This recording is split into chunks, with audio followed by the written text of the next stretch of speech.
Baik, bismillahirrahmanirrahim. Assalamualaikum warahmatullahi wabarakatuh. Teman-teman, tadi di slide-slide sebelumnya teman-teman sudah mendapatkan penjelasan tentang program FTB, kemudian penjelasan kenapa bisnis umroh haji ini dibisniskan, kok umroh atau haji dibisniskan kan ini ibadah. Kemudian selanjutnya di slide selanjutnya penjelasan tentang kenapa harus menjalankan bisnis umroh ya tuh. Oke, nah ini selanjutnya saya akan menjelaskan fadilah ibadah umroh ya. Kenapa ya, ini pertanyaan lagi, kenapa banyak orang yang berbondong-bondong ya melaksanakan ibadah umroh ya tuh. Kenapa banyak orang yang melaksanakan ibadah umroh berkali-kali ya, ada yang setahun sekali, ada yang 6 bulan sekali, bahkan ada yang setiap 1 bulan sekali mereka melaksanakan ibadah umroh. Dan itu pastinya ya karena mereka sangat paham fadilah dan keuntungan manfaat dari melaksanakan ibadah umroh itu sendiri. Nah, dalam kesempatan ini saya akan menjelaskan tentang ya beberapa fadilah ya, dalam hal ini 5 fadilah. Nah, sebenarnya banyak sekali ya fadilah atau keuntungan kita menjalankan ibadah umroh, tapi saya saring ya kan menjadi 5 ya yang paling utama.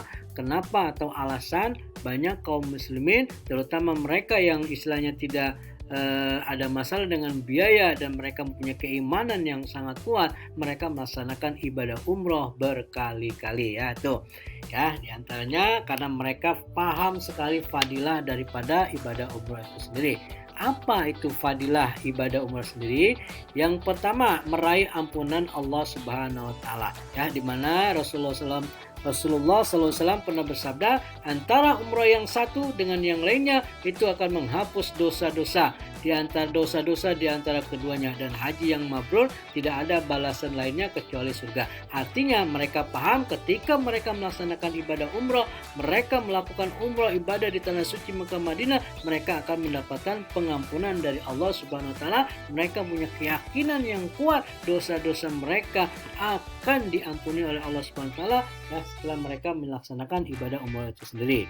Nah, kemudian yang kedua, mereka yang melaksanakan ibadah umrah, terutama mereka yang melaksanakan ibadah di tanah di Masjidil Haram, Ka'bah, Makkah Al-Mukarramah, mereka akan mendapatkan 120 rahmat ya tuh.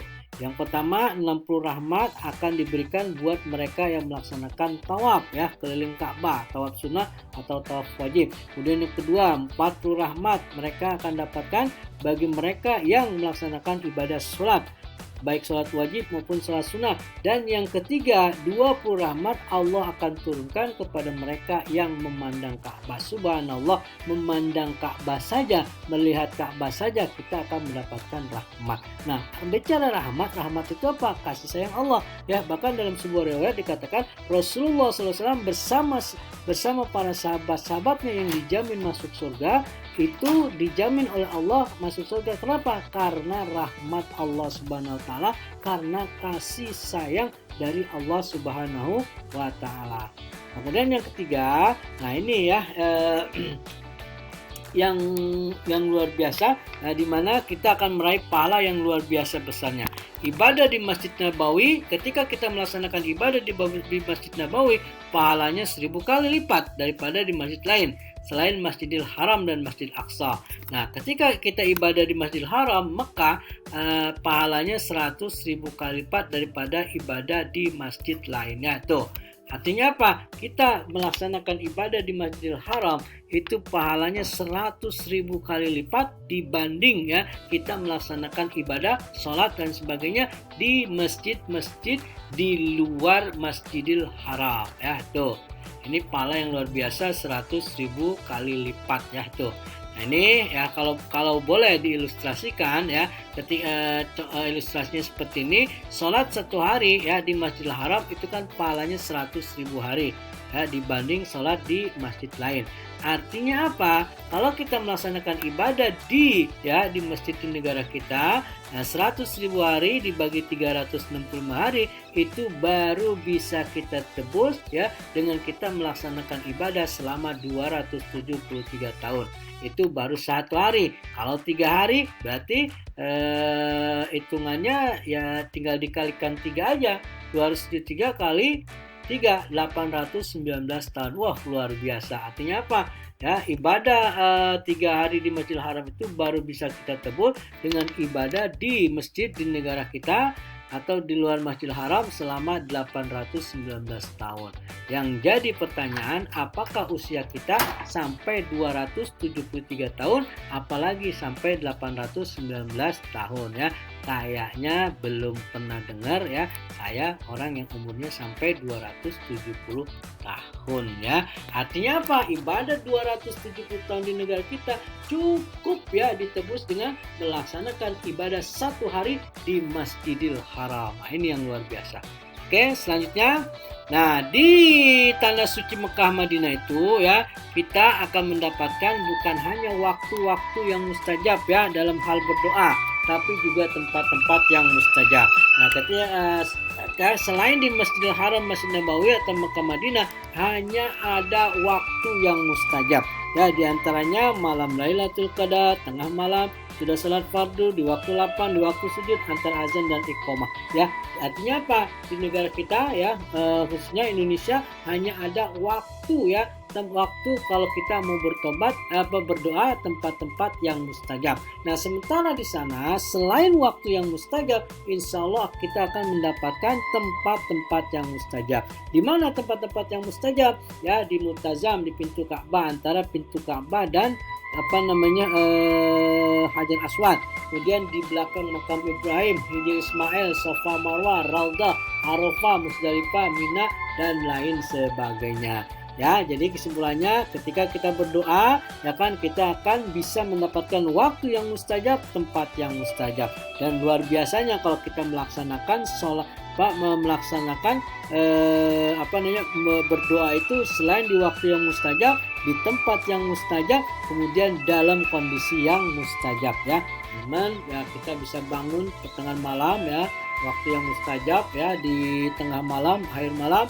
Kemudian kita sholat menghadap Multazam, lurus dengan Multazam. Kemudian kita berdoa lurus dengan Multazam, dan kita apalagi ketika kita berdoanya dalam keadaan bersujud. Ini luar biasa.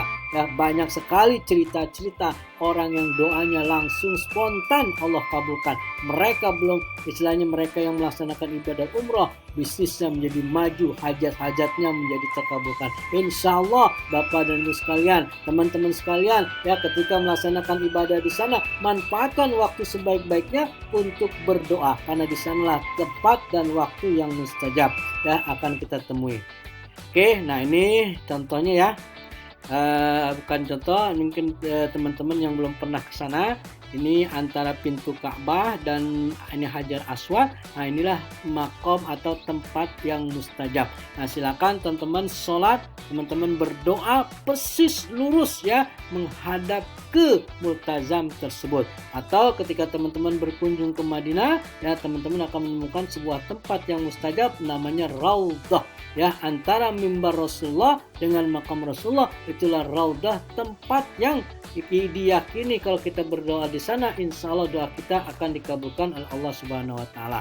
Ya, itu fadilah yang keempat. Dan fadilah yang terakhir yang ingin saya sampaikan, bahwa dengan kita melaksanakan ibadah umroh, insya Allah akan meningkatkan keimanan kita. Ya, itu mereka yang sudah pergi haji umroh mendapat pengalaman spiritual yang mampu meningkatkan keimanan dan biasanya merasakan kerinduan ingin berangkat umroh. Ini yang luar biasa. Ketika kita sudah merasakan nikmat iman yang luar biasa, kita akan merasakan kerinduan ingin balik lagi, ingin berangkat umroh lagi, ingin berangkat umroh lagi ya tuh. Nah, apa hubungannya fadilah dengan program kemitraan FTB?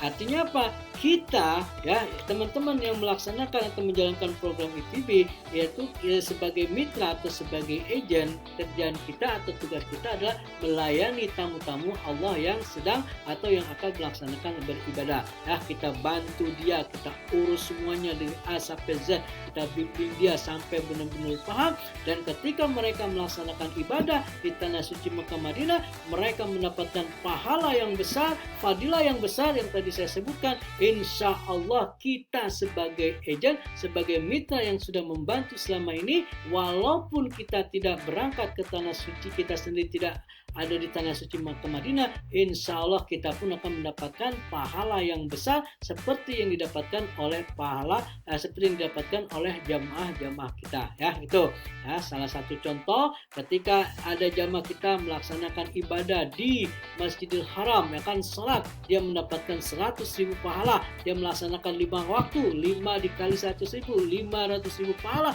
Dia mendapatkan 500.000 pahala kali lipat. Insya Allah kita pun ya akan mendapatkan 500.000. Ya, kita sangat meyakini kita pun akan mendapatkan pahala yang sama, 500.000 kali lipat pahala yang akan kita dapatkan seperti yang didapatkan oleh jamaah kita. Kenapa? Karena ada sebuah hadis dari Rasulullah SAW, man dalla ala khairin falahu mislu ajri fa'ili. Siapa yang menunjukkan kepada sebuah kebaikan, nah ini kebaikan kita melayani orang, melaksanakan ibadah umrah, insya Allah falahu mislu ajri fa'ili, baginya pahala seperti yang didapatkan oleh orang yang mengerjakan. Nah ini yang luar biasa ya. Itu ya, ini fadilah tentang umrah ini sendiri.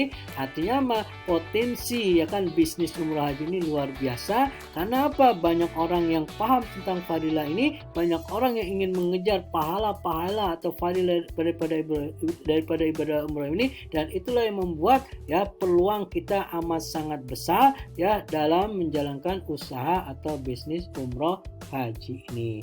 Ya, demikian yang bisa saya sampaikan fadilah atau keutamaan dari melaksanakan ibadah umrah. Nah, kita akan lanjut ke slide berikutnya. Terima kasih. Assalamualaikum warahmatullahi wabarakatuh.